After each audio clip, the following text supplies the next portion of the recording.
जय जगन्नाथ पड़ी उठी जमती सेमती रेडी होगी मु पहुँच जाइली मोर कर्मस्थल को। आज टिफिन नहीं एयर फ्राइड भेंडी।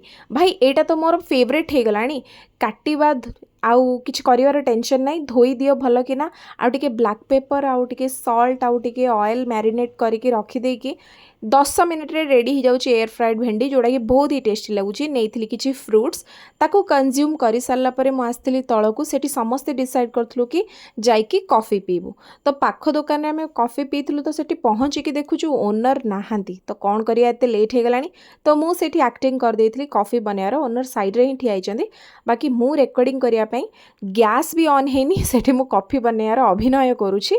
आउ बहुत ही एंजॉय करथिलु। आज मजा लागिथिला।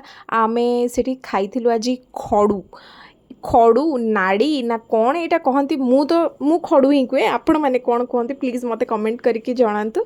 तापर कॉफी वगैरह पी सारा पर पुणी आउथरे सेठी कॉलेज पाखरे से जगहटा पळाय आस्थिलु। काम सरिकी घर को पळाय आस्थिली। घरे आसिकी मु खाइथिली आम समस्तंकर फेवरेट दैट इज पखाळ आ टमाटो बैगण भर्ता। आउ मो संगे एडिशनल थिला कदली मंजा। रहुची।